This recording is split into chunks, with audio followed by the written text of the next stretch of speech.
Ladies and gentlemen, here we are again, and what a great pleasure for our guest today, which is Des Fatanis. For those of you who don't know Des, he's the ex-head of IATA Cargo. He was Executive VP of Etihad. He was also the Global Head of Cargo for Gulf Air. He was MD of Menzies World Cargo, and he was also the CEO of AMI, as well as the GM of Air Canada. Awful lot of background there, Des. And on top of that, he's an ex-colleague, an ex-boss, an ex-opponent, and a very close friend.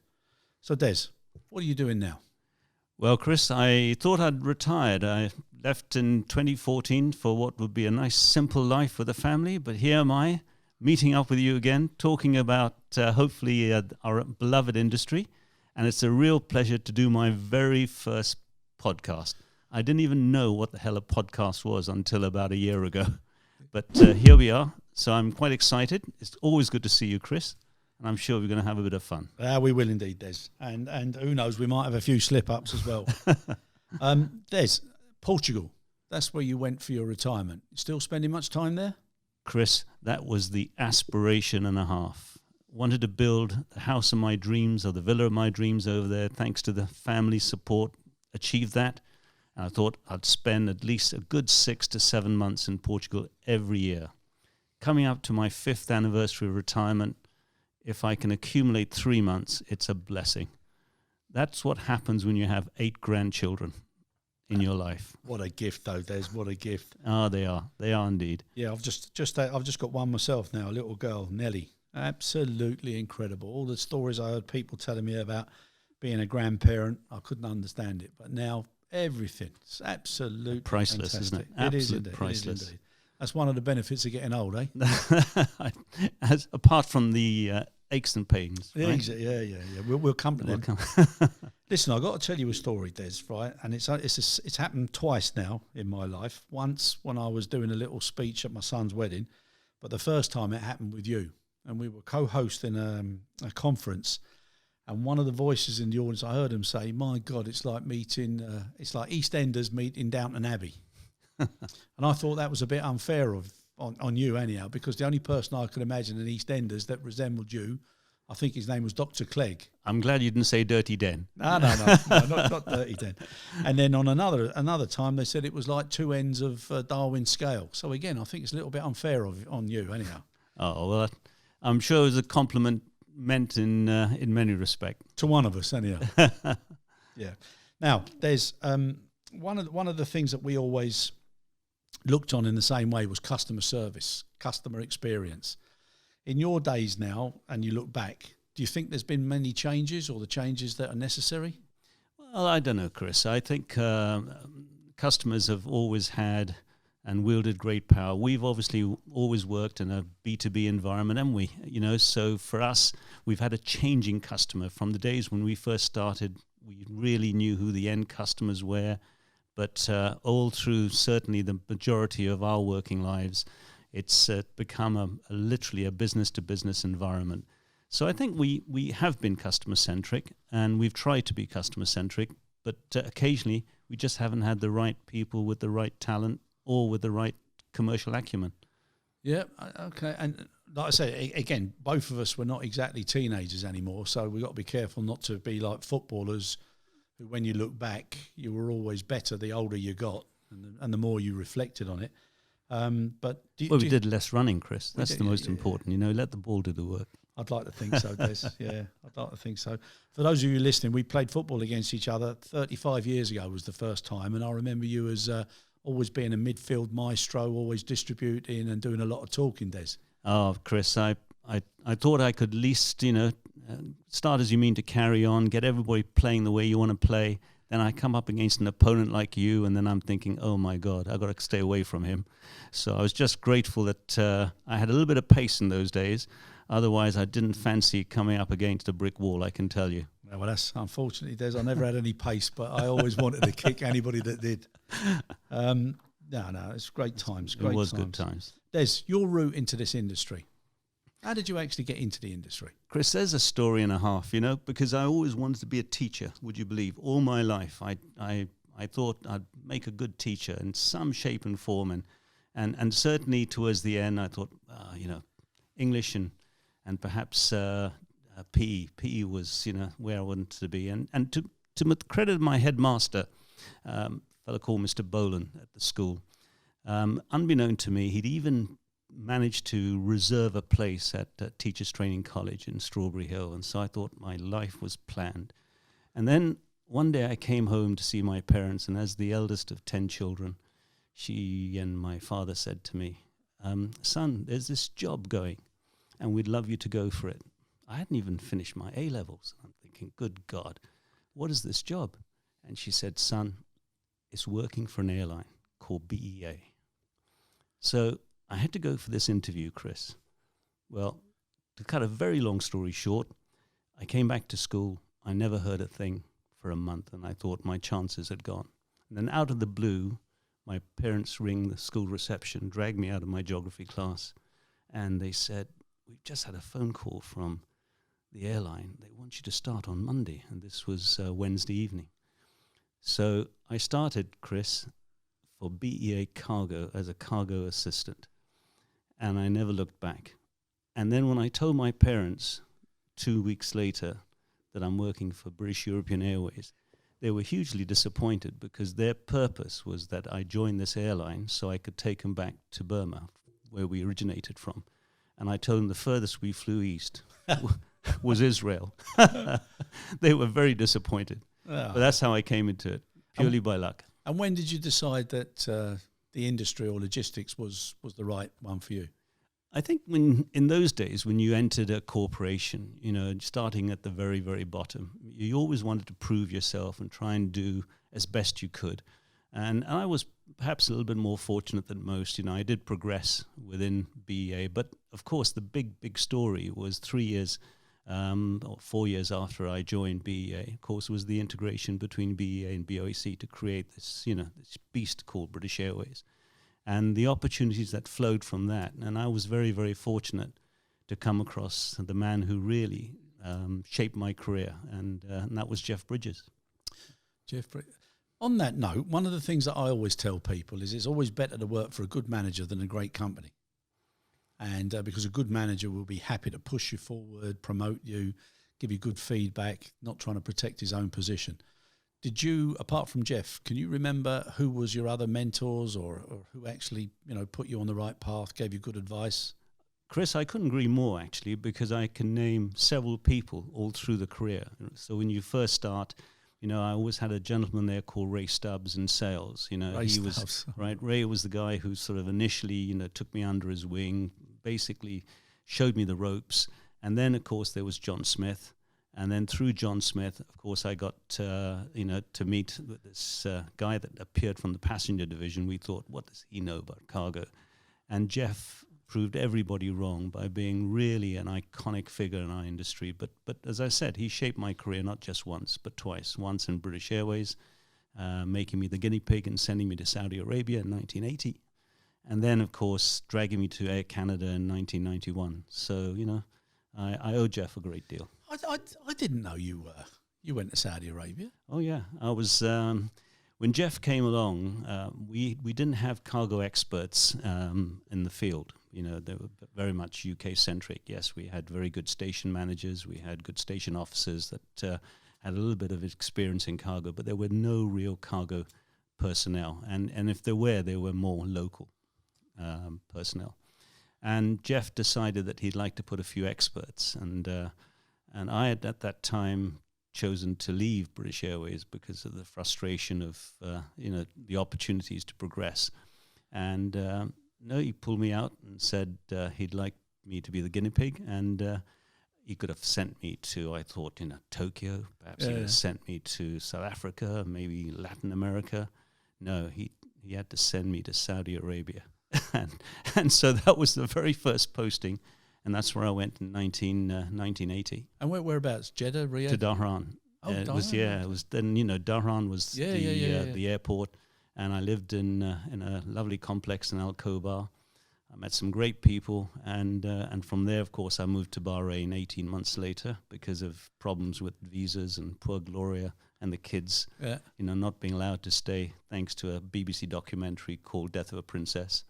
So there you go. And so I took over the Gulf, met a great guy called Ram Menon, who worked for British Airways in Kuwait. And Ram and I became friends ever since that particular moment. And today we remain very, very good friends. That's I never realised that. Like having spent the last 5 years in Saudi myself. Yeah, there you go. I didn't realise that. Yeah, and that's where Ram came in. That's where our relationship first met. Ram was in Kuwait, and he did some of the most extraordinary things I ever saw anybody do when you're trying to fill up space on an aeroplane. And in poor Ram's case, he had no space, and yet he was still given a target to try and generate revenue. And my goodness, he could find space where none existed. It was really, really great times. And you still keep in touch? We are very, very close friends, and we we commute daily through jokes and various other types of messages, but we're very much in touch. Yeah.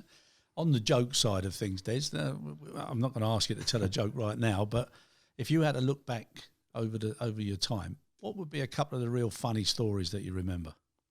Well, I'll never forget, when in the old days, when you worked for an airline, you could host some great trips. You can take your customers under the auspices of hosting an educational trip, because they're meant to be educational. Well, of course, in BA, we had the luxury of operating these little excursions to Jersey and Guernsey. And I remember taking a bunch of supervisors at that time, because I was only a humble sales rep, but I had to host this trip of forwarders, and we took them to Jersey. And of course, you can imagine what a boozy bunch we were. And so I was trying to keep some decorum and making sure that they didn't do too much in excess. So I thought, how can I kill time when I've got them for 3 days? So I thought, what a good idea would be to take them to Jersey Zoo. And I thought they'd love this. Well, of course, they absolutely hated it, but nevertheless did me the good favor of coming around. And as we were being shown around the zoo, there's obviously the stragglers, and I was keeping tabs with the stragglers to make sure they didn't get lost or they didn't disappear and give me a headache. And as we approached this particular cage with this huge orangutan perched, almost comatose in the corner, we have a comedian in any group, right? In this trip we had one or two. And I remember looking at this orangutan, and while the guide was giving us this wonderful commentary about how old this orangutan was and everything else, this particular guest of mine, who I won't name, was pulling all sorts of faces at the orangutan when it literally, woke from its drowsiness, picked up what was a huge truck tire, and before you knew it, wheeled it like a frisbee in our direction. And this tire thundered against the glass, and we all shrieked. Okay? And then the guide said, "Don't worry, gentlemen, this glass is 1.5 inches thick and bulletproof." To which my guest turned around and said, "F me, don't tell me he's got a gun as well."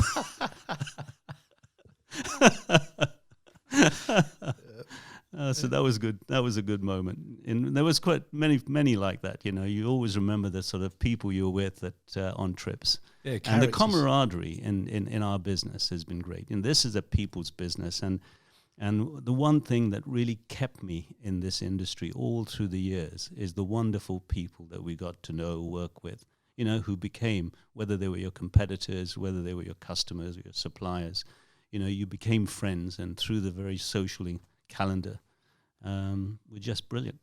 Yeah, that's one of the things I like as well. It's a little bit like sport. You come against somebody, you've got respect for them, the position they play, the way they play, the commitment. It's almost not like a competitor as such, but it's something that you can really admire in people. Talking about that now, Des, and we'll come back a little bit later on to the next generation and what we should be doing and how we should be encouraging people to come into the industry. But characters. And again, not because we're getting on a little bit, but when you look back and you think of the characters that were in the industry and what they meant to people coming in, how do you feel that is now? Do you feel that there's a little bit of a dilution, much like professional sport? People now, they run in straight lines, they got to run faster, jump higher, do the same things. There's not that much individualism, and people who do things out of the ordinary. I think that's absolutely right, Chris. And I don't know why that is, but I'm not sure whether it's because they have been constrained. There's more corporate governance surrounding everything people say or do or socialize with. We have obviously antitrust rules now that are drummed into us. So I think people are literally very, very concerned and scared to be able to voice their opinions in case it's captured and, perhaps misinterpreted, I should say. But for me, the characters that we had, in the old days certainly have disappeared. I think we're a far more regimented group of people today. We're looking for certainly some very, very intelligent people. And sometimes when you go after the intellectual and you really want nothing but an intellectual, you lose with that type of character the extraordinary, if you like, wider talents that somebody else without that background brings to you. Because we had to literally build as we went along. Don't forget, this was a very fast-growing industry. The 747 completely transformed our industry and made it something that it wasn't, and we were ill-prepared for. So we had to innovate in the 70s, and we did a lot of innovation, but now what we're trying to do, of course, is that when you look at the industry and what it's built, what we do need characters to come in and take the bull by the horns and really tackle issues that need to be tackled and not be afraid to say what needs to be said. But as you know, from various conferences that we have, if you take a look, we're getting repetitive voices, repetitive people. And I even felt guilty at a point where I'd be asked to come on stage and say something or moderate a panel, chair a particular conference. And I would have thought people would have got fed up of me, And that's simply because there was a shortage of people that would come forward and take on those particular roles. But I think that's changing. I think we're now getting, I can see some certainly broader talent emerging, and I'm quite hopeful that that'll turn around. Yeah, no, I agree with you, Des. And a very interesting interpretation of what an intellect is. First question, would you have termed me as an intellect, Des? Yes, Chris. Believe it or not, despite what anybody says, you're more intellectual than you make out, okay? The thing is with yourself is you're a self-made intellectual. What you didn't get instilled in you at school, you've instilled in you since you left school. I'll take that, Des. I'll take that. And getting back to the characters now, if you were to name like a dream team, whether it was a football team, a rugby team, whatever, who would your first 3 or 4 people be if it was on your team sheet, and why? Well, you'd always want somebody who could lead and motivate, right? I mean, the most important thing is if you look at a team, you always need a captain, and you want a team of captains, really. But you want somebody who tends to inspire people. You want them to be capable in the one breath. But if we're facing a game and all of a sudden things are going against us, you want somebody who's going to be able to talk you out of that, and make sure you can turn the game around. So there's a few people I would certainly want in my side, and it'll be unfair to probably name them, Chris, because those are not in the team. Will probably think, well, hang on a second, Des, I thought you told me I did a bloody good job, But I would say, but Des, we don't have to worry about paying people or that's true, very true. But Chris, I as I said, I had Jeff Bridges. I would put him in that team, and whether or not I'd make him a player manager or perhaps even a first team coach, but Jeff would be absolutely the manager for me. I enjoyed working with Peter Smith. Yeah. I think Peter would be there. If I take a look at the sort of people I work with, Chris, I'm not saying it because I'm sitting here in front of you. You can, Des, you can. Okay, don't worry but about I it. can assure you would be in that team without a shadow of doubt. And I've got a gentleman, Sam Opro, who followed me. Dear Sam. I know Sam. I worked with him first met him at Air Canada. He came and worked for me at Gulf Air, worked with me in Gulf Air. And then, of course, as soon as he arrived, I disappeared to Abu Dhabi. And I told him it wouldn't be long before I drag him there, and I dragged him there too. But so Sam was always, somebody I could depend on. I've got to tell you this and now of course, about Sam. Sorry, I got to interrupt you. Right, Sam was invited to do a little speech at a particular meeting, and as you know, Sam loved his music. Yeah, and he had a bit of Motown as his ringtone, and he had his phone in his pocket. And one of the lads in the audience said, "I wonder if Sam's got his phone on, forgot to turn it off." And they kept pressing it and ringing it. And you could hear, I think it was something like Barry White or somebody. Gladys Knight and the Pips. It was one of them. It was so funny. And poor old Sam didn't know what to do. Poor fella. And of course, when you take a look at say some wonderful people that we've had the pleasure of working with, and right across the horizons, from all facets. We've been very, very fortunate, because I think the creme de la creme, we're certainly working with us in our halcyon days. That's for sure. Yeah, no, I agree. But I'm just thinking now we might even do a Hall of Fame when people name people, just so that it's there. Nice to be named. It doesn't matter how it's named. Yeah, I think. Well, as I said, in that Middle Eastern first crack, when I was thinking, what the hell have I done here? I've come to this place called the Middle East. Don't know anybody. Everybody's a stranger. And then you end up meeting people like Sam. You meet people like Ram, particularly. Ram was probably the best expert I had. But alongside him, I had a gentleman called Rocky Montero in Saudi Arabia. And they were the two principal specialists I had. And my goodness me, you could leave everything to Ram and Rocky, and the job would get done. And it was quite extraordinary looking for our first team of warehouse staff, and we had none. So working out of a porter cabin, I was told that this catering firm were getting rid of their Korean workforce, and they were being dispatched back to Seoul. And the Kanu family said, "Look, would you like these 5 Koreans to come and work for you in cargo?" They knew nothing about cargo, and we managed to bring them on board. And Rocky started to train them on how to load a car and how to secure a car, and with the A-straps. And in 45-degree temperatures, these 5 Koreans were working. And when they tightened the car with the A-strap on the pallet, just pure strength, the bloody pallet was buckling. Rocky had to say, "That's enough, it's all right." You could have hit that car with a tank. It wouldn't have shifted a quarter of an inch, I can tell you. Yeah, no, it's great. Some great old hands. Now, we've spoken about a Hall of Fame. What about now a Wall of Shame, Des? And I've got to do this because it's the only entertainment I get out of this.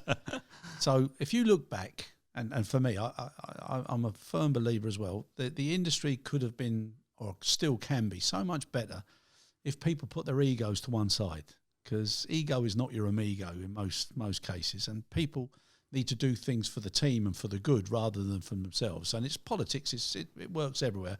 Poor old Theresa May, I mean, if she's been stabbed once in her back, I mean, she's more than anybody could have hoped for. I think she's done a great job under the circumstance. But if you were to go back now and a Hall of Shame, we don't have to mention people by name, but a couple of stories, and then if there's anybody bright enough or old enough out there, they might even be able to put 2 and 2 together. So let's say we'll call them persons. There's a couple of other P words I would use, but I won't at the moment. But in what instances do you think they were destructive or held the business back? Well, the one thing that I think air cargo suffered badly by is of course the reporting structures in particularly the airline field. Okay, because very, very, very few airlines really had their own cargo organizations. Your old airline, Chris, was obviously an exception. And obviously you could name those prior to the emergence of the Middle Eastern carriers. Cathay maybe, Singapore Airlines maybe, for a while Air France KLM, and we'd like to think we did similarly with British Airways. But when you take a look at having reported into, by and large, passenger-centric executives, you came across people who simply didn't understand the business, and every time you made a request for investment, or you made a decision to try and do something that you knew was for the best interest of the cargo operation, you'd you'd literally come up against a brick wall. And you'd have to go and explain yourself. You'd have to write chapter and verse as to why you did this, and then they would completely, and even when you justified every element of it, they'd still turn you down, right? And we've come across these people, Chris, because you've sat with me in the same room having to, right, tell somebody this is the way we're going to go. And he said, no, you're not, because there's no way he could explain it in the words that you and I were using to the CEO of the company. So guess what? He'd rather go and say nothing and not let us progress than to actually take our baton and run with it. Yeah, I remember. So, there are a couple of, there's 5 or 6 morons I could name that I've had the displeasure of working with. But c'est la vie. Thankfully, I've always been one of those people that regardless of whether I was given permission or not, I'd end up doing things I felt were in the best interest of the company I served. Maybe a little bit later on, Des, or maybe on the next one, we'll get you to name those morons. But I remember the incident you were talking about because I refused to get in his car on the walk back to the terminal. I remember it very, very, very well. Yeah.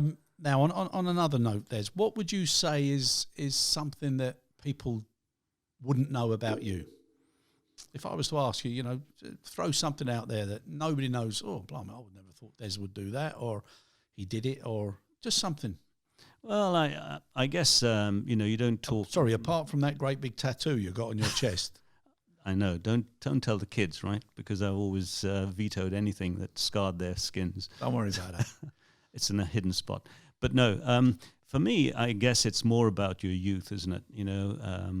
I guess when you were growing up, I was telling you about my aspirations as a teacher. Well, of course, when I was growing up, I loved football. I just loved the game. Who do you support, Des? I support Manchester United, Chris. But no matter what people may say, and another Manchester United supporter outside of Manchester, I supported Manchester United in 1958 as a result of the Munich air disaster, and I don't apologise for that. But I wanted to be a professional footballer, and of course, I actually went to play for Wimbledon, right? But as the eldest of 10 children, there's no way parents could support me in those days. So I used to make the long trek by train to training sessions and everything else at Wimbledon, hoping to be a professional. And unfortunately, I'd become so short-sighted. And this is well ahead of proper contact lenses. And so I went for my trial, and I did very, very well during the trial that was held at 3:00 in the afternoon one Saturday. And when I had to go for the second trial, which was on a Wednesday evening under floodlights, and I was looking to read the game as I thought I could do so beautifully, I was missing the balls all over the place. I couldn't see a guy on the other side of the pitch. And of course, we were wearing almost similar colours, and I was passing to the wrong player. They must have thought, who is this plonker, that we've got here? So sadly, I didn't quite make it, Chris, but that was a regret. That's a shame. So Des Magoo didn't make the headlines. and what? So that's something that people wouldn't have known about you. Now, what? Something really unusual, Des, that you've done. Well, I guess taking my family back to the land of my birth. I did that beginning of last year. That gave me enormous pleasure because it was meant to be, for the final time, a visit for my mother and father, who mercifully are still alive. And my dad's 94 and my mum's 86. And that bodes well, Des.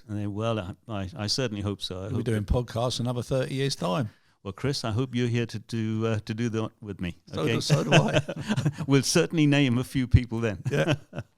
But I took a few of my siblings, but also my 2 daughters came back with me, and I was able to show them precisely where I was born and the school I went to, and we sat, you won't believe it, at the exact desk that we were using when I left Burma in 1962.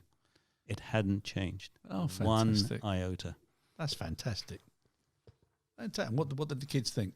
Well, they were just gobsmacked, you can imagine, right? Lots of pictures, and, our guide gave us all a lesson. Well, it's Myanmar now, but a lesson in Burmese. So taught us how to write our names. So we went to the blackboard. They still have the original blackboard, chalks, the wooden desk, teak desk. Yeah. They saw the carvings. Couldn't find the one I occupied, but nevertheless, it was good fun. Yeah. But that was at St. Francis's school in Yangon. Oh, lovely. Great. And what do you think of what's going on there at the moment now? Well, it's a shame, but I think it's slowly changing for the better. The military still has its grip, unfortunately, and I think despite the fact there's been some adverse publicity surrounding the Rohingya, which is just a small fraction of the country. The rest of Myanmar is certainly worth visiting, and I think you'll be very, very safe. And if you haven't been there, I would thoroughly recommend it. Okay, so there's a little tourism pitch there for everybody. Exactly right. Yeah, we'll follow that one up. Could be my guide. Yeah. Very, very good. Des, now getting back to business, what do you think was the most rewarding segment of your career, and why? I think for me, certainly, there's been 3 or 4 key periods in my working life where, in the most adverse of circumstances, we were able to do certain things. Inevitably, I'd point to 9/11, the year of 9/11. I was, for my sins, put in charge of Menzies World Cargo, unifying those 6 companies that Menzies had bought through the 90s, and then adding the beast that was Ogden, which was the latest acquisition, running 13 warehouses at Heathrow. And then, of course, along comes, 9/11. And you know what happened after that? We were managing 55 airlines across these 13 sheds. And, of course, we had the AMI shed as well. And I was pitching at that time for a new IT system, one that would support the cargo handling community as opposed to working with airline systems for the benefit of a cargo handling company. And I think the IT company in question, called Hermes. And I was very proud that a month after 9/11, I managed to get from the Menzies Group board permission to spend £3.2 million on Hermes. And that's how we launched Hermes. So I think that was one that I was particularly proud of. The other one was running AMI, and when I was at AMI, Peter Smith had said to me that we've had AMI for several years now, and I want you to look at it. If we can make it profitable in 2 years, then obviously we'll keep it and grow it. But you've got 2 years really to turn it around, because it wasn't as good a name as AMI had. It certainly wasn't making the numbers to make Menzies smile. So we managed to turn AMI around, and we took it up to, in the best year, I think, which was 2003 or 4, AMI became the 4th biggest forwarder in the UK. So that was a big achievement when you look at the multinationals, and AMI is up at number 4. So I thought that was a fantastic achievement. And of course, things that we did at Etihad together, and I'm very, very proud of those years. And particularly, I think, working with a great team at IATA, trying to change the standards, develop new standards, look across, handling, security, certainly transforming in terms of e-airwaybill and e-freight. We had big challenges there, but tackling the regulators and trying to get them on board with how we could improve the industry was some of our best achievements. Yeah, you're talking about Hermes. We've got Barry Zigner on one of these, and one of the questions that we ask everybody is, what's one of the most embarrassing things you've ever done? Which I'll ask you shortly. His is a classic. Oh, really? And we're trying to get John Clark from AMI on. Oh my! So goodness.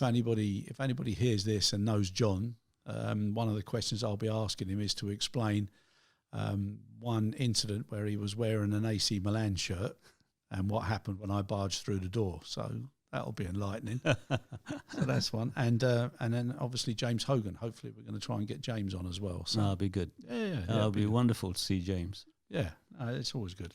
Now, during your time and in some of the senior and elevated positions you had, obviously balance your time with your family, with work, etc. Everybody that I've ever known who's a hard worker like yourself, they've always, if I say to them, what's one of the regrets you've had or one of the things, it's the fact that when you look back, you wish you had spent more time with the family.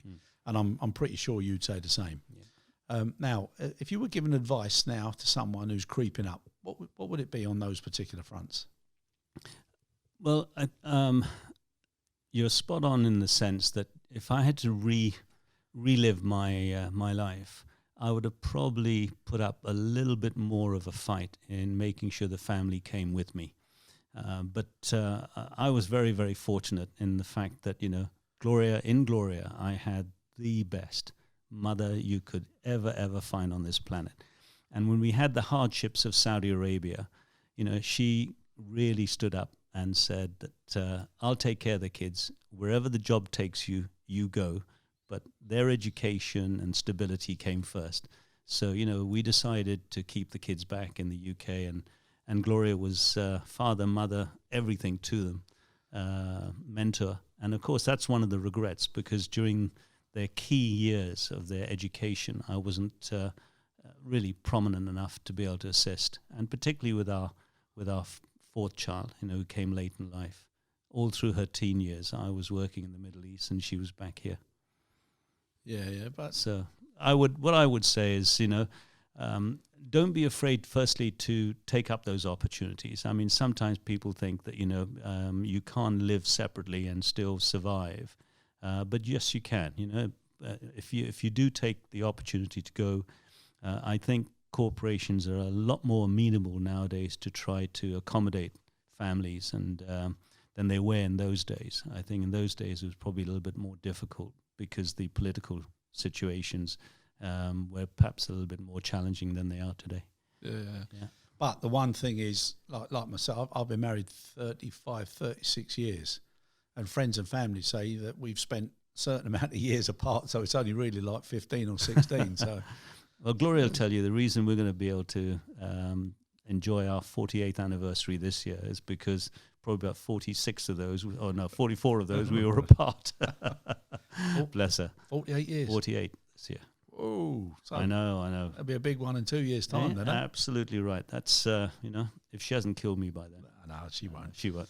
And then taking that into the actual business itself, there's time management again is so important. You can either get too caught up in certain parts of the business. Some people become a little bit too micro. It's a very, very, very difficult balance. What would you say again are the most important things that you have to keep your eye on? So the triggers of success. Well, it depends on really what your own personal aspirations are, and also what your character is, Chris. I was always one of those people that, to me, I wouldn't leave until the job was done for the day. And I never watched the clock, and it didn't really mean anything to me. So, if I look at all the years in which I had leadership roles, which came to me very, very early in life, but I'd always work a very, very long day. So to me, I never had a start time and a finish time. I started when I had to start, and I'd finish literally at the end of the day. And so the work-life balance was probably unbalanced, to be brutally honest. But that's just the person I am. So I can't say to somebody now, please be careful and make sure that you do devote sufficient time, because if within your own nature that's what you want to do, that's what you will do. There is no right or wrong. For me, you just have to make sure that if that's the type of person, then make sure your partner is aware that that's the type of person they're going to get together with, and don't make up to be somebody that you're not. Yeah. Okay, and disappoint them later on. So I think I saw a little note on in a comfort room here, which said the hardest task sometime is to be yourself. Yeah. Right? Yeah. And I don't think there's a better saying than that, Yeah. So sometimes you just have to be what you are. Yeah. I put that there for all my friends. So when they're doing something they have to do naturally, at least they can focus. They can focus. Yeah. Well, it worked with me, Chris. Yeah, it did, yeah. Yeah, you were in there long enough. The old 80-20 rule, Des. Yeah. Okay, so again, just giving people a little bit of advice, because one of the things that I'm really passionate about is teaching people, training people, and giving people, a really good start.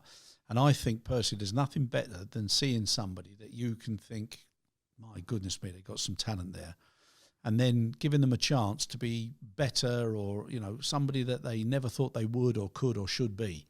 And when you see that spark and that reflection, I think it's the most rewarding thing that you can be part of. And I've always sometimes been a bit too tough on those good people, because I think it's also good to get a tough upbringing and a tough introduction, because then nothing phases you thereafter. But with the 80-20 rule, what would you say is the best advice? Well, for me, I've always looked, again, from personal experience. When I was growing up and wanting to learn and sometimes wanting to develop my skills, we were lucky. Why? Because we worked for corporations that were nationalized. So really, we were nothing more than civil servants. And so money was splashed on our training. We'd have wonderful training facilities. We'd frequently be sent on training course after training course. All that disappeared with deregulation and with certainly the way the industry evolved in the 80s, 90s, and particularly the 21st century, right? Yeah. So people today, there's very little training spent and given to any particular young, talented individual. So if you want to look at bringing people on, I've always worked on the theory that you must develop people beyond what they've been employed to do. Okay, because you never know whether you need them in other areas of the organization. And one of the things I really, really loved to exercise and implement is cross-pollination. So I would look at talking to companies, talking to suppliers or customers, and say, let's do a job swap. Can I send some of my key talented people to come and work in your environment, get to know your side of the business? And from these people, and for them, the experience that they would gain from working with, completely different environment, organization, it just inspired them to come back and deliver something better.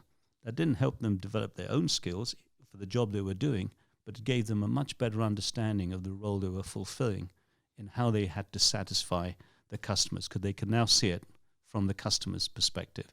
And I just think that's the best way we can develop people. So the more we can cross-pollinate and develop our talent, I think that's something we should take advantage of.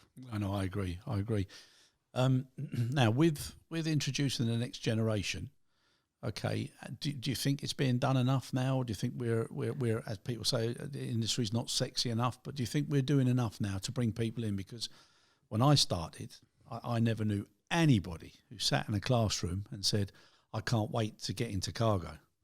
So there was nothing. You fell into it because you either knew someone, or it was a family member, or you lived close to an airport. For me, it was just through football. But how do you make people think to themselves, I want to go into that part of the industry? What do we have to do as a group? Well, I think firstly we should really try to define our industry and make our industry something that the wider public begin to appreciate. As I've always said, it's certainly through particularly my IATA years, air cargo is the lifeline to sustaining life, right, on this planet. It really does help, apart from what it does for trade, global trade, in terms of activating global trade, facilitating global trade. It absolutely stimulates every element of every household that exists. So if you look at the things you depend on, for your food, for your health, for your entertainment, for your communication, for your electricity, everything, even for your cars. Without air cargo, it just wouldn't happen. And I think if the children growing up and coming through schools and going on to universities felt that they could come and help shape the air cargo supply chain and make things even more efficient, and make people who are reliant on these commodities, whether it's going to be the cool chain, or whether it's going to be the pharmaceuticals, or whether it's going to be the e-commerce element, then for me, I think they would take a lot more interest than perhaps the image that they portray or is projected of working in some rotten, dirty warehouse. Yeah. No, I agree. But also to respect the people that do have to work in the warehouses, because I've worked now all over the world, and the one thing I'm passionate about is being on the ground. You can't have supervision and management if they're not on the ground, seeing what's going on and being part of the business. And to see some of the conditions that people work in out on the ramp, I think it's exceptional. I couldn't agree more, Chris. But what they've got to paint is that if you look at the professionalism in the warehouses, and particularly the warehouses in air cargo, they are not like the image that somebody would have of a conventional warehouse. And this is why I think, everything we must do is to show that if you went to work in the warehouse, let's find a term, okay, for those men and women that do a sterling job and need to do a sterling job for us. Because whatever people says about the supply chain, you can accelerate everything with information. Yeah. In terms of the documentation, the data about security, the physical movement of the piece of freight itself has to be handled. Yeah. Right? We haven't developed the robots quite at this stage yet. So for me, for those people that have to handle that, the image that we need to project is that they are the people we do require need to be intelligent, need to be hardworking, and their role is super important. Yeah. And I agree with what you said there about the warehouses are different than warehouses that people would think about, and using a very nice term. So I'll call them people. I've come across so many people who've come into the industry with a perception of what a warehouse looks like and thinking that it's so simple in our industry, not appreciating all the regulatory requirements, the ifs and ands and buts and exceptions, and they haven't got a clue. They haven't. And again, there's a couple of words I would use, but I'll just call them people. And there needs to be a better introduction.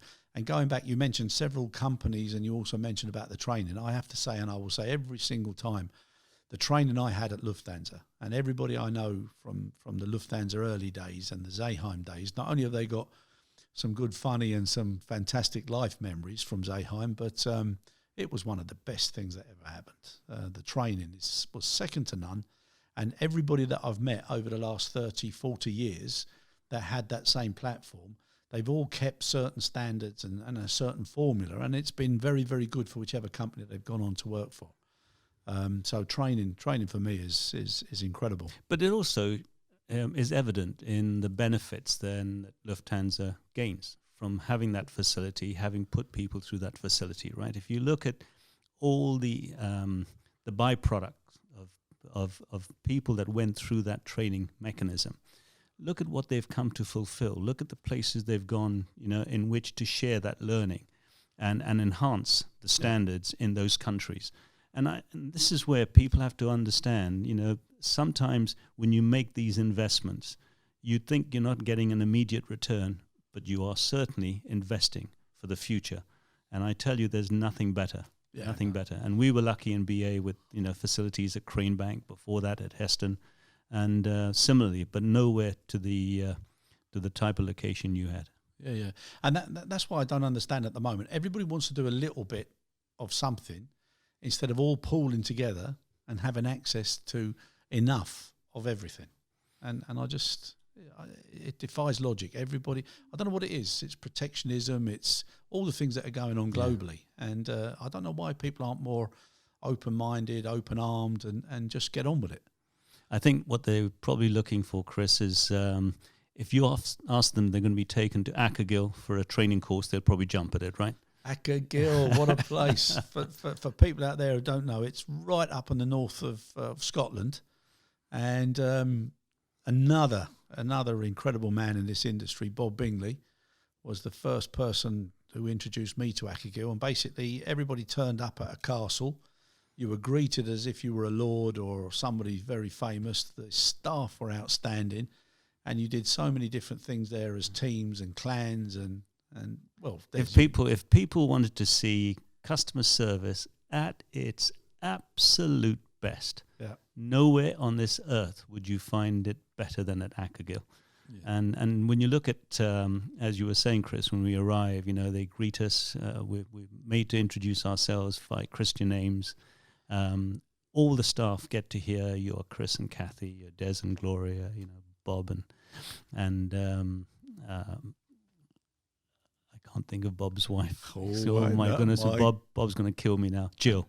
You got out of that one. I got out of that pretty quickly. Shows you the mind, you see. Yeah. And but they all knew our names, and from the first drink, every time they then interacted with you, they remembered your drink. They knew exactly, what you wanted, what your tastes were, for food, everything. It was just magnificent, and it was certainly one of the best experiences we had were frequent visits to Ackergill. Oh, me too. And some of the games they got you doing as the clans, I took them into family games. We used to go to a little Greek island. We did that for years, and we had so much fun. It was amazing, the best things in the world. Yeah, that was incredible. Well, Gloria's always reminded me it's the one visit or one trip that she came to, which long lives in her memory, because she was the driver of a 4x4 that was blindfolded and had to be dependent on her co-driver to help her navigate with a car full of passengers. And there she is blindfolded, and she did this journey in the fastest time of the entire party. So I've always said, she's driven like that all her life, so nothing changed there. I'm sure she'll be pleased with that. Just had an idea, Des. 2 years' time.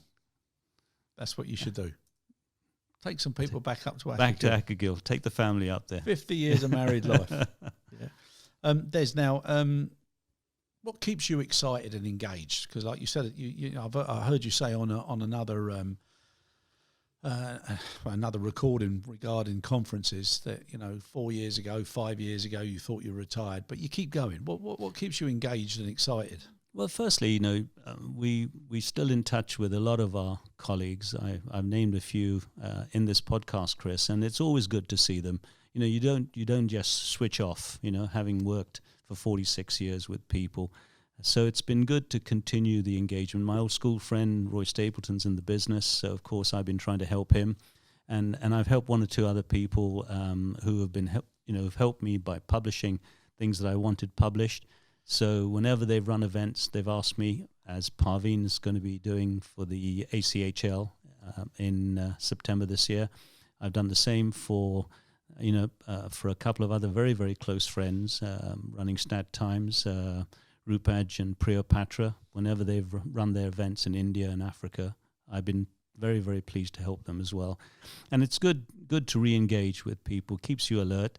I'm pleased that I'm still helping a couple of small companies, with some advisory work. So I'm doing that. But what thrills me at the moment is to watch the grandchildren, and to see them flourish. And what lately I had huge delight was going to Toronto to watch my eldest grandchild perform in her debut musical opposite Sting in The Last Ship. Yeah, we did that in March, and my God, it was just phenomenal. How old is she? She's 21, and to see her play the young Meg, say opposite Sting, and that was just such a thrill. So I'm hugely proud of her. I'm obviously proud of my son and daughter-in-law, and their second child, the other granddaughter's got some great talents in dancing, and it won't be long before we start to see her on the stage. But watching then the younger segment coming along, Noah playing rugby, got Player of the Year the other night at the end of season. So it's wonderful. Those are things that really, really excite me. It's funny, and it's like watching 10 Lassie films straight after each other, isn't it? Yeah, no, it's brilliant. I love watching my son play as well, and my daughter, she's a crazy girl, so it's fantastic. Absolutely fantastic. Now, if you had a magic wand, when would you go back to, and what would you change?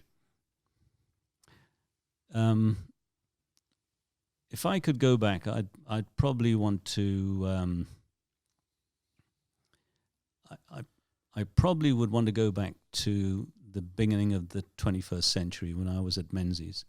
And there was something I wanted to do, which not many people know about, when I was running the two companies, AMI and World Cargo, was to get an acquisition of a general sales agent. And we came very, very, very close to buying the GSA, and the rug was pulled from under me at the 11th hour, simply because of a much bigger acquisition that took Menzies into the global stage. And they went in a position and didn't have sufficient resources to undertake the due diligence for both the acquisitions. So the smaller one, which was mine, had to go to the wayside. I think had I gone back, I would have fought much, much harder to make sure that went through, because I think combining... By having a one-stop shop. Having a one-stop shop would have been a great thing. And I still think that's the way to go. And okay, on an extension of that, but not on the same track, I've always believed that GHAs they're undervalued. I'm not talking financially now, I'm talking about appreciation, because they're like the washing machine of the industry. In the old days, forwarders did certain things. Now the GHA has to clean up everything. Things come direct sometimes, not with documentation, not with the right messaging. They do so much, but they continue to allow their backs to be broken. Do you think that should change in any way?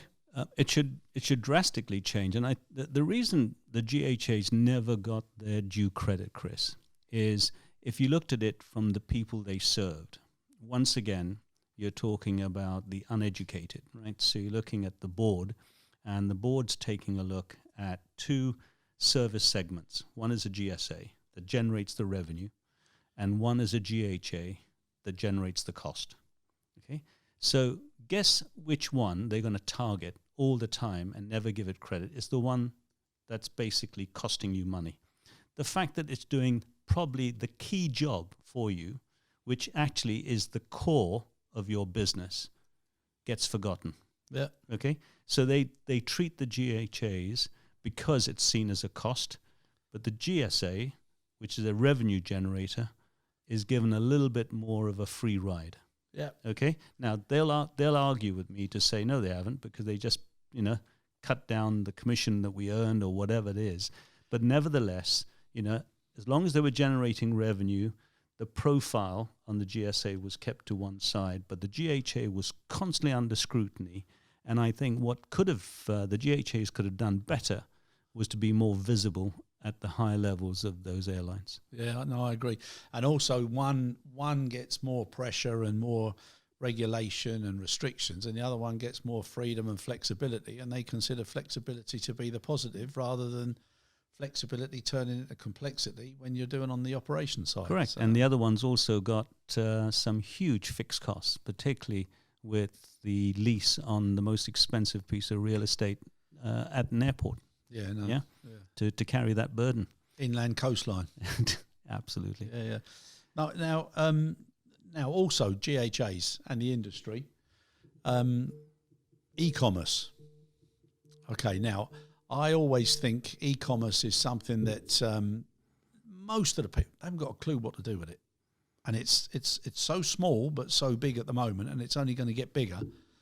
It's going to be an impact for years and years to come.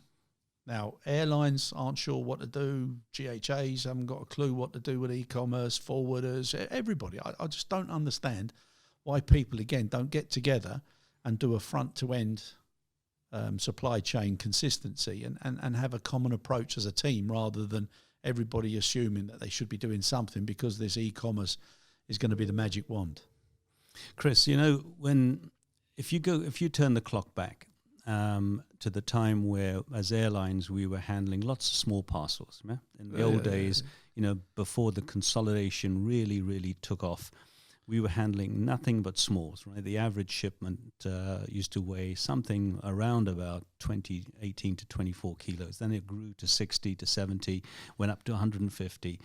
Well, when the integrators came along, the airlines just saw all those small packages disappear. Right, we didn't call it e-commerce in those days. It was basically parcels. All the small bits went through the hands of an integrator. Why? Because the integrators did the end-to-end bit. Right, they basically picked it up and they delivered it fully integrated service. Today, we're talking about e-commerce because all of a sudden, through the wires of the internet, we can purchase anything anywhere in the world, and we want it all delivered tomorrow or the next day, right, to our door. Now, if you take a look, that's driving up volumes in air freight, which I think we should all be celebrating. Exactly. But for me, there's nothing that stops the collaboration of GHAs, airlines, and a forwarder and a trucker from basically putting together a fantastic delivery cycle to match that of whether Amazon are doing it themselves or Alibaba will be doing it themselves. There's nothing to stop us except the minds of those running those companies. Now, if you want to collaborate, you can collaborate. Everybody's got a facility, and if you take a look at what facilities exist, what needs to be looked at is that facility used for the right thing today? Is it equipped to handle that? Yep. And if it's not, what will it take to allow it to accommodate an e-commerce shipment? Now, the biggest challenge we have is really to try and introduce electronic trading per se. Now, whether we had the issues to do with making people adopt e-freight or simply e-airwaybill in the first instance, was all to do with varying standards of systems and everything else.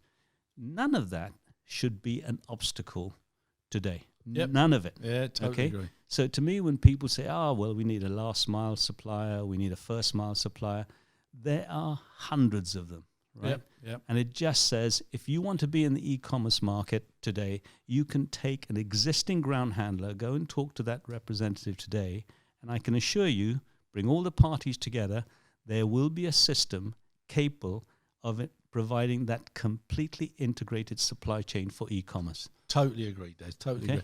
And now that everybody's got these terms, first mile, last mile, basket value, it's incredible now. But people have got to start putting their teams together and coming down to whether it's share or own. It's ridiculous. And if people focus more on making the cake bigger instead of trying to get a bigger slice of what's there already, then all of us would do much better. And again, I don't understand why people don't like being part of a team. To me, it's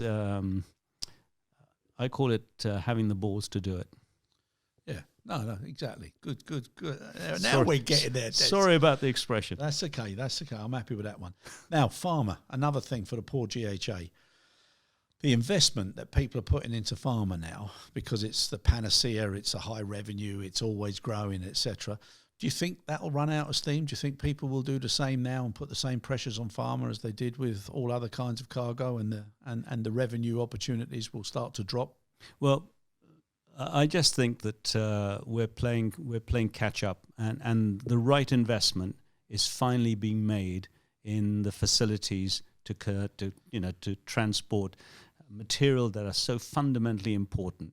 If something has to be temperature controlled, it's got to be within a cool chain.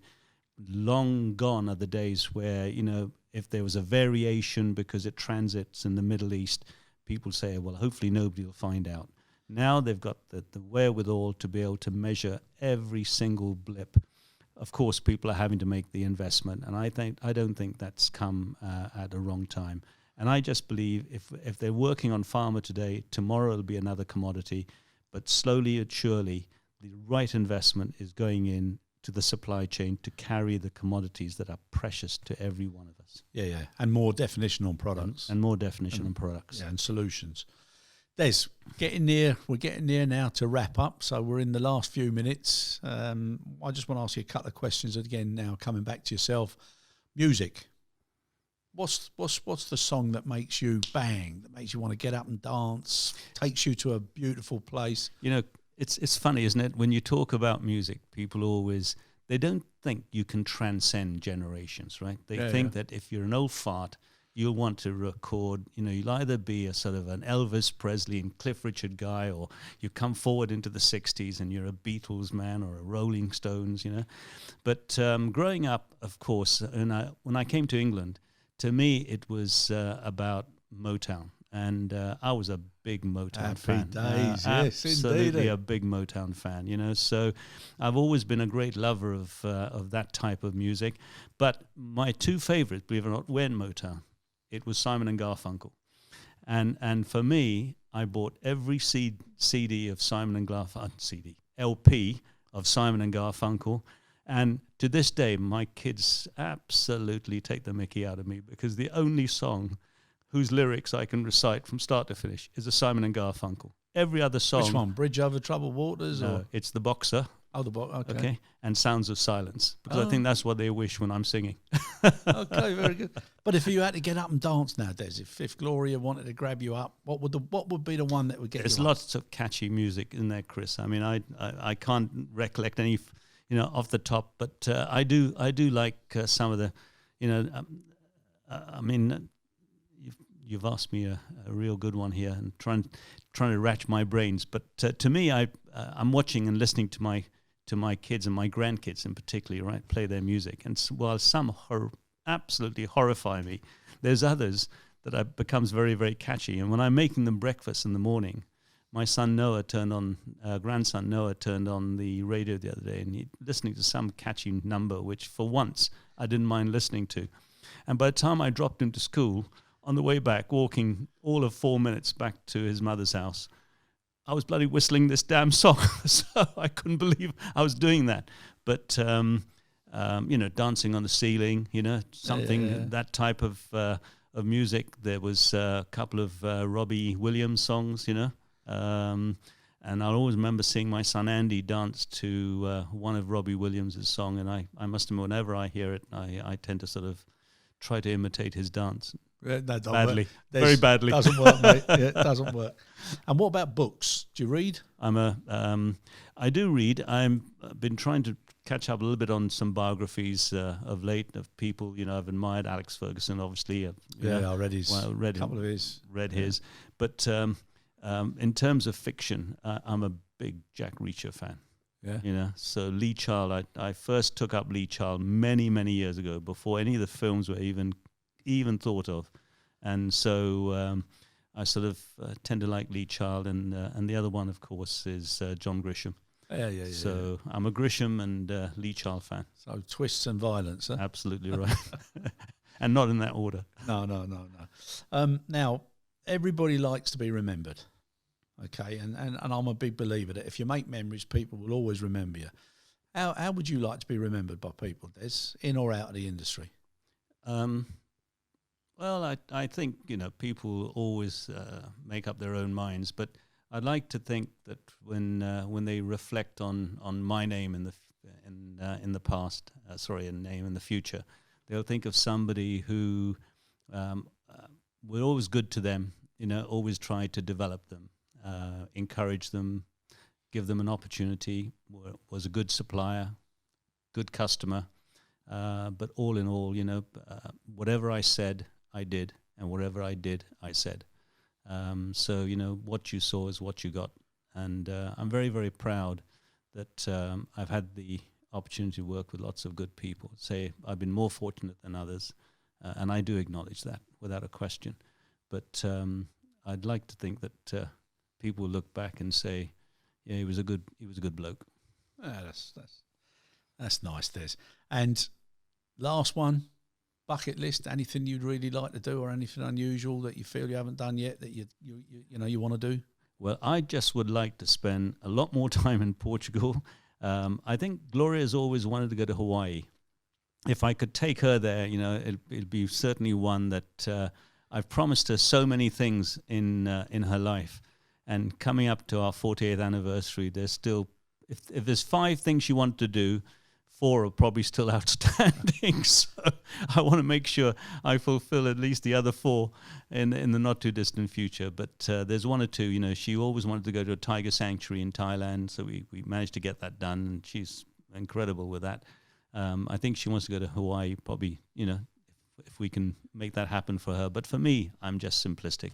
I just want to go back to Portugal, spend a bit of time, enjoy my tinto and the fish, and of course, again, watching hopefully the grandkids grow up and prosper healthily. No, that's a lovely thing.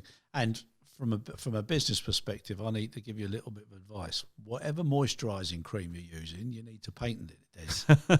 You look younger than you did when I was working with you. God knows how long ago. Well, Chris, that's because when you're retired, you can spend 3 hours in makeup before you come out. Is that right? Yeah? I look forward to that. Listen, it's been an absolute pleasure, Des, and I've always had a lot of respect, enjoyed your company all the time, whether it was working for you, with you, or as a customer, a supplier, etc.